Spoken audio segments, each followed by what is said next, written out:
This where everybody expects you to win. I don't know. Is it something that are you just very good at kind of making sure that you don't know that everybody expects you to win, or does that matter? Does it add extra pressure that there's a weight of expectation? Well, you're gonna know. You know what I mean? If people are like my next opponent, people are writing this guy off. You know, he's a tough English man.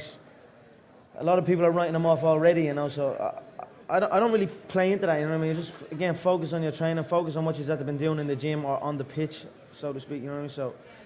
Just don't believe your own hype, you know what I mean? Go out, keep calm, and the performance will come, you know what I mean? You've obviously got a special relationship with your coach. Yeah. Like he's considered to be the guru of the sport in Ireland, really. Yeah. Can you tell us a bit about him? Yeah, man. I've been with John since day one, you know, with my coach. And he's a genius when it comes to this thing, when it comes to unarmed combat. You know, you wouldn't know looking at him, he's a small guy, you know what I mean? But he'd tie you up in a ball, and he knows the human frame like no other, you know what I mean? So, but again, he builds my confidence up and makes me feel like I'm better than...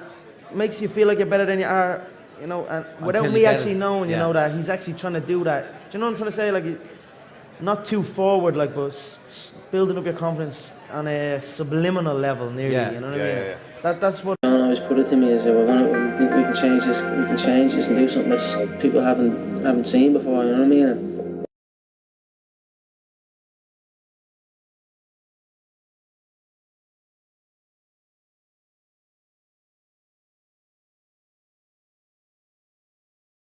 Talent. He wasn't necessarily more talented than anybody else, and I trained some pretty high level athletes before I met Conor as well. But what made him a little bit different was I could see right from the beginning he was very curious about how jiu-jitsu worked and how martial arts worked, whereas some guys might come in and they'll train hard when they're in the gym and then they'll kind of switch off, go home and do other stuff. I could see Conor was pretty early on fairly obsessive.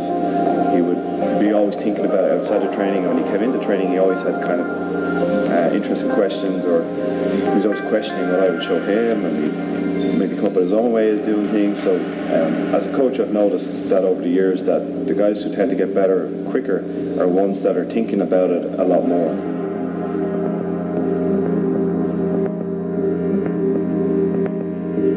I knew growing up and all, when I was really young, it was always something I thought about, you know what I mean? I had some situations where people would say something or something would happen, you know what I mean? And I might, you know what I mean? I felt like I needed to be able to defend myself, you know what I mean? You know, so walking down the street and something happens and someone starts something, you know what I mean? I walk by a group of people and they're saying something, and things like that happened a few times, you know what I mean? And then I said, right, this I'm going to go and train. If anyone says anything to me, then they're going to know about it, you know what I mean?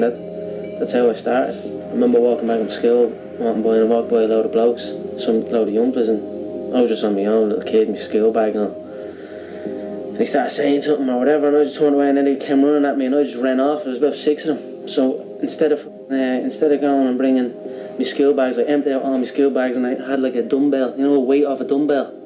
And I took that out, took the weights off the dumbbell, and I just stuck the dumbbell in my bag, and I always used to walk home with the bag a little bit open, ready to go. In case and I was just walking to school with no school bag, no school books, and no nothing, and then walking home with nothing. Just walking in with that little barbell. And I used to have a little joke, and I'd plan what would happen if I came across or if something happened, you know what I mean? I had a little routine. Like even there used to be a punch bag at the back, and instead of going out and punching it, I used to go out and hit it with the barbell. Just like that, because I knew it was a big solid steel bar. I just wanted to hit them enough so I could get away and get myself to safety. I just got into it, not really, I didn't care about sport. Like, I don't care about sport fighting, I still really don't.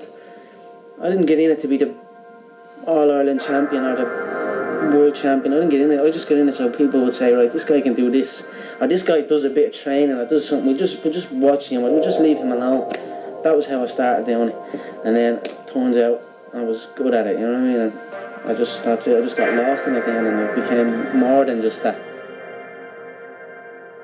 I met Tom Egan, who was the first Irish guy in the UFC 93 when they came to Dublin. He used to teach me how to grapple, I used to teach him how to box, and we'd have a little scrap at the end of it.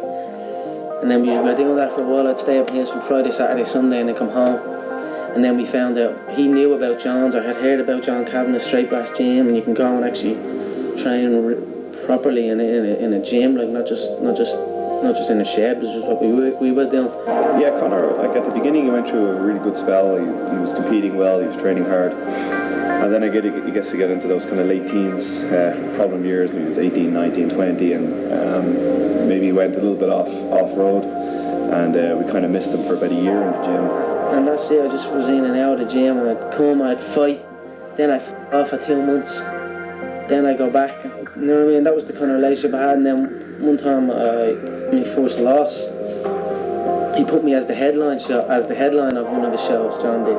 Everyone would kind of hear that I was doing this new thing, this cage where you can kick and do magic. I mean, that was kind of, so a lot of people come out to see me, and I don't know, I felt a lot of pressure, and it was funny because it was where my mind was then, and I was kind of like anticipating a loss, you know what I mean? You nearly know when, you nearly tell yourself if you're going to win or lose, and these are the first time, but those losses kind of helped me realise about the mental side of things, and how, compared to what way I am now, compared to what way I am there. Like, anyway, I ended up losing that fight. It was like my fourth, I think it was 3-0, I went to 3-1 then. And then I don't know, I had tickets to sell as well. You know the way you sell tickets for the show, and it was my coach.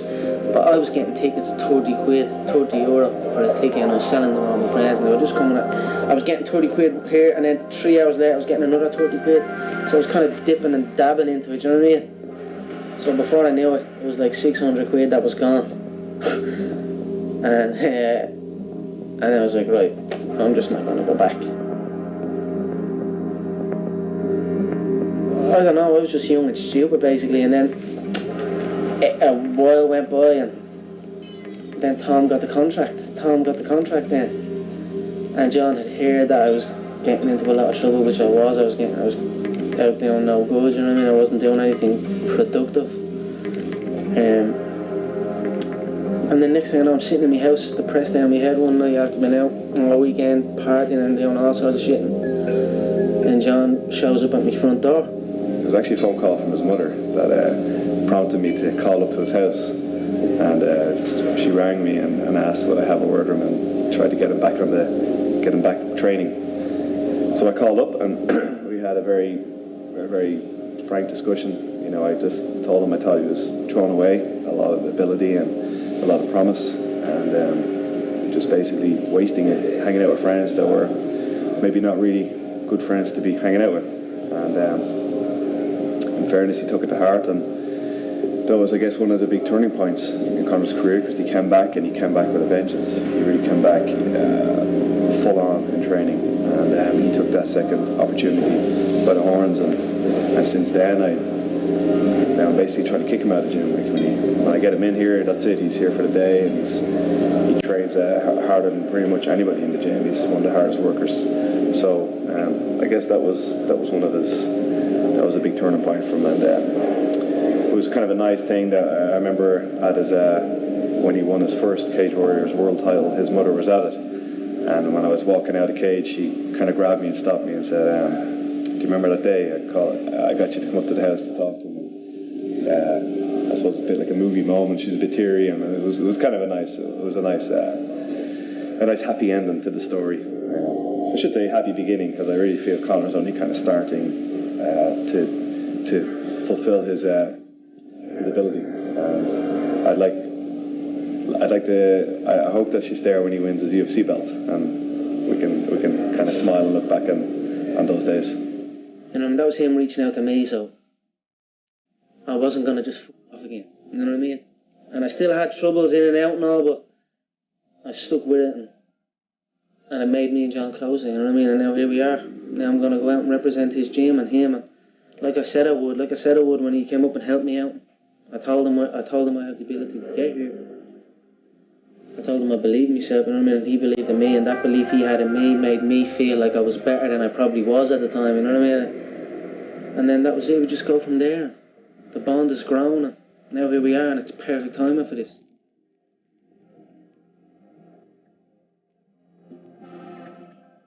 Yeah, man, Gunny's been an inspiration, you know, he's been an inspiration to all of us. The way he approaches things, and I've definitely taken a lot from Gunny, you know what I mean? Getting to train with him has been great. We're different, but we're not different, you know what I mean? There's a lot of similarities as well. I've definitely taken a lot from him, and we definitely, when we were around each other, we always bounced back and forth with things and be talking about stuff. And seeing his success, you know what I mean? I could see myself in there as well, you know what I mean, before. But again, it's like everyone saw where he was going. Everyone saw where I was going. I think what Conor's going to bring a little bit different to MMA that people haven't seen before. And I would say the same with his teammate Gunnar Nelson, is that they're both obsessive about improving their skill set. There does seem to be a trend in mixed martial arts to get to a pretty good level, striking and grappling, and then when you're at that level, stop learning, and instead just focus on like sparring and fighting really, really hard, lifting loads of weights and taking supplements and just trying to get bigger and stronger and faster.